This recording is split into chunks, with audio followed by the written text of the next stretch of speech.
give up!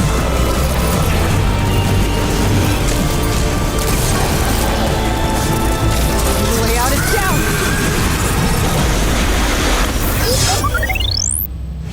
Hey everyone, my name is Jeff Haynes, Senior Editor of Video Games at Common Sense Media, and I'm here today with a quick look at Horizon Forbidden West.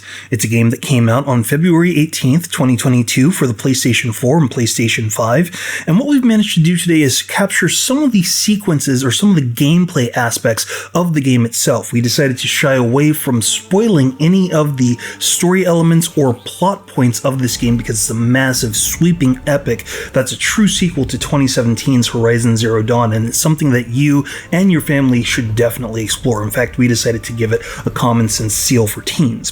What we did decide to showcase is some of the combat sequences, mainly against robotic creatures, although at the tail end we'll have some fighting against some tribal characters.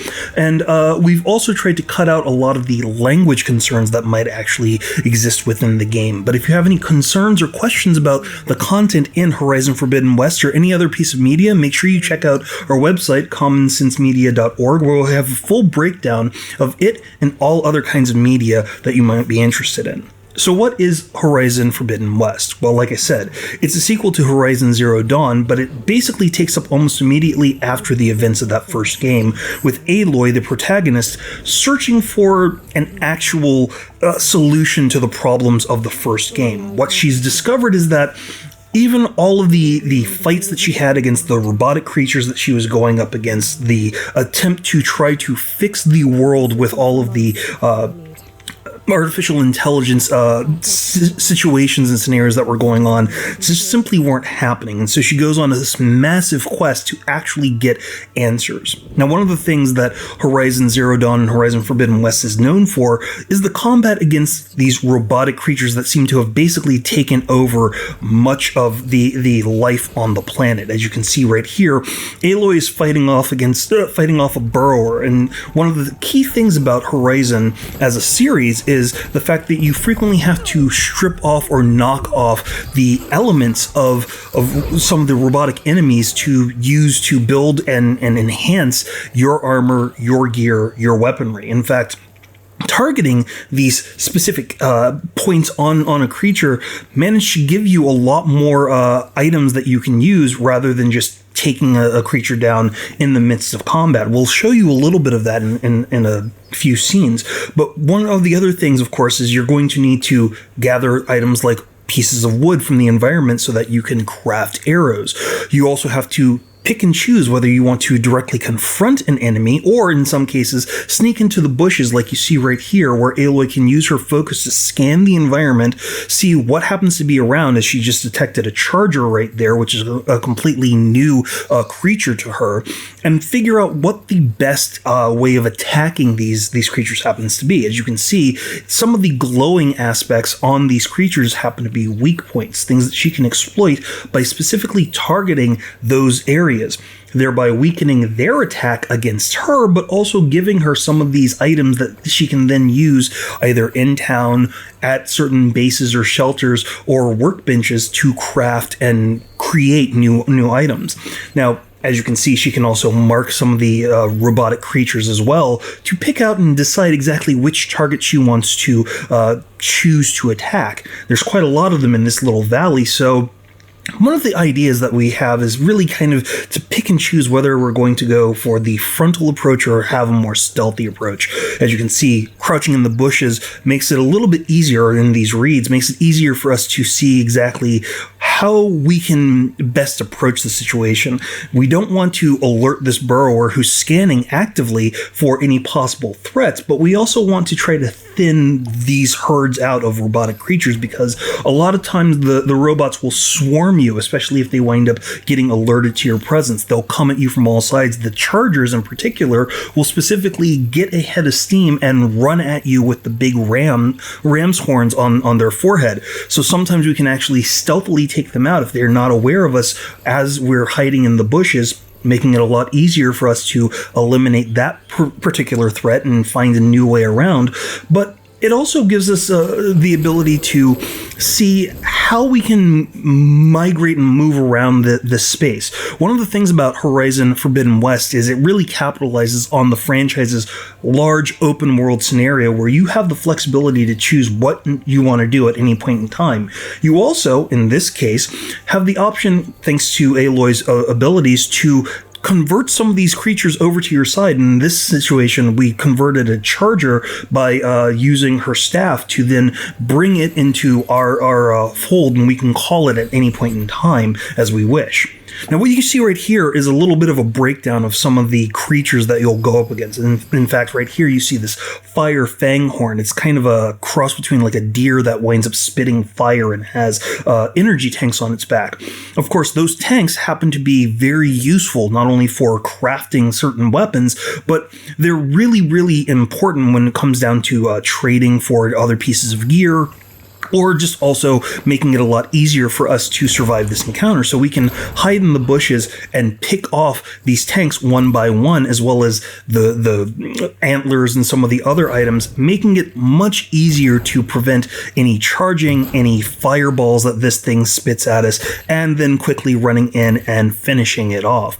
That's kind of a lot of the battle sequence or battle flow that you'll find within Horizon Forbidden West, is scanning the environment, figuring out exactly what foe happens to be around you, and then stripping off some of its parts so that in these situations, like you see right here, you can then take the items that you have and augment your bow, augment a sling, augment some of the other weaponry that you have. As you can see on the right hand of the screen, all of it will cost a certain amount of shards and a certain amount of equipment that you wind up getting from the bodies of these destroyed robots. And you'll have to search the environment for scrap or defeat some of the creatures that you come across to also get these items that you can repair. Of course, it's not all combat. One of the things that Horizon Zero Dawn was known for was the scale and depth of its environments, where you had to constantly climb a lot of different locations. And Horizon Forbidden West is no different. In fact, in many ways, it's actually a lot larger. You can spend easily more than 50 hours simply exploring the main quest and a lot of the other side quests that pop up over the course of the environment or the course of the game. And as you see here, instead of staying down on the ground, we're scaling this ruined tower. Why this tower happens to be ruined, there's a little bit of a story that winds up coming into play with this, but you'll notice in some places across the environment, especially within this large mountain valley, that there are these ruined towers that seem to have spotlights or signal devices or lenses or something, and you're not entirely sure why that they happen to be there. A little bit later on, you actually get a little bit more of the information to the story, and you get a sense of that. But even Aloy leaping off this tower also gives you a sense of the scope and the scale of the environment that you'll be able to explore. And every single place that you see is a place that you can actively run to. In fact, one of the interesting things about Horizon Forbidden West is the world is alive. In fact, as we were exploring that little wrecked building, as you see there, we could see this bristleback seeming to attack something in the bushes, and as we jumped down, we could see that it's attacking people that just happen to be there. Now, you can pick and choose if you want to let them possibly die and leave them to their fate, or you can intervene. And in this case, we chose to intervene and discovered that the person that was being attacked was also trying to save one of her friends that had been attacked by another bristleback that happened to be in that location too. That's one of the interesting things about Horizon Forbidden West. There are plenty of situations where you will stumble across side quests as you're making your way along the environment to the main story quest, or trying to fulfill something else, or even just simply searching for gear and items that you need to fulfill the task that you're doing, say upgrading your bows or strengthening your armor, or possibly just leveling up Aloy so that she can handle a lot more of the enemies that she's going to be facing. Good idea because the world is so fully alive, sometimes you do wind up running across people that you didn't even know existed, taking on like these little side quests that really only take maybe 30 seconds or a minute. And frequently, because you wind up doing that, you wind up getting things like these recipes. Like right here, we got a recipe for a smoke bomb, or you'll get other items that you can then use in the future.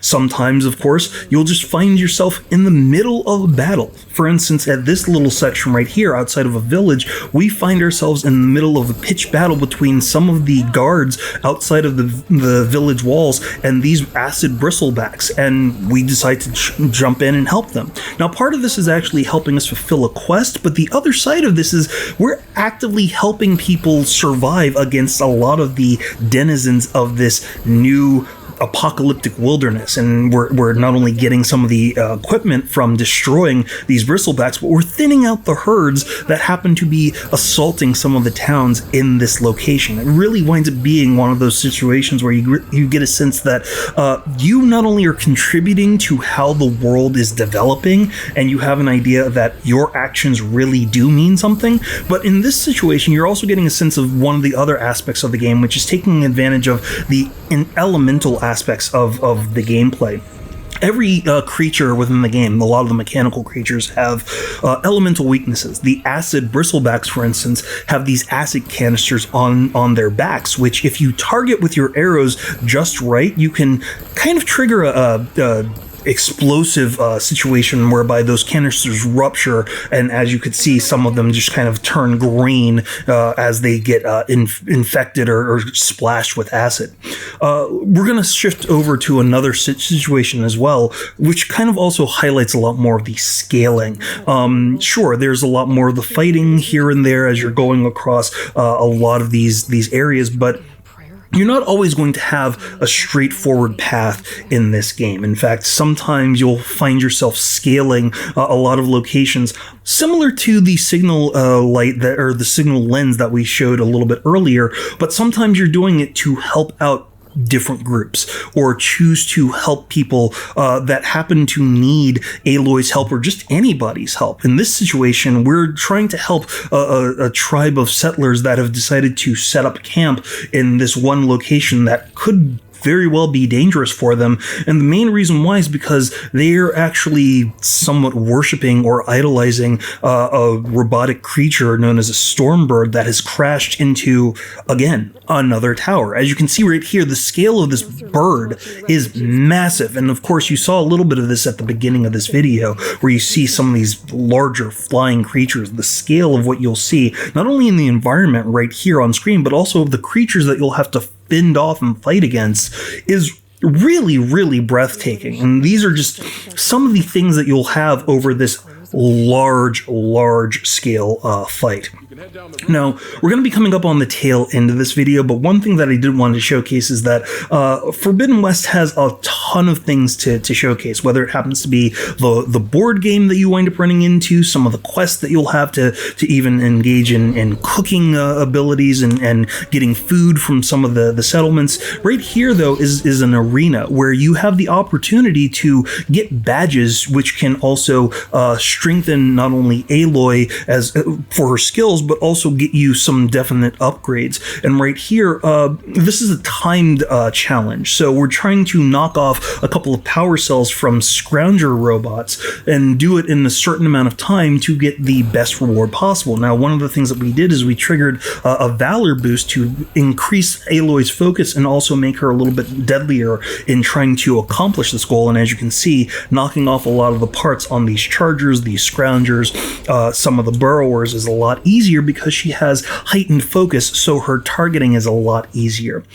At the tail end of this video, we're showcasing, of course, some of the fighting, not only against some of the robotic creatures, but some of the human tribes as well. Of course, Zero Dawn had certain human antagonists that you would sometimes face off against, and I'm not going to spoil some of the aspects of this particular story, but there are definitely going to be some tribes that are going to try to stop you in the pursuit of your quest, and it's going to be up to you to figure out whether or not you can actually have peace with these groups, or if it will be all-out war. Aloy being Aloy, she's going to try to have as much peace as possible and try to broker as many treaties as she can, but sometimes it's simply unavoidable, and she just simply has to go in either in a stealthy fashion, as we tried to do, or just simply take out her bow and snipe enemies from a distance before getting up close and finishing everything off at that point in time.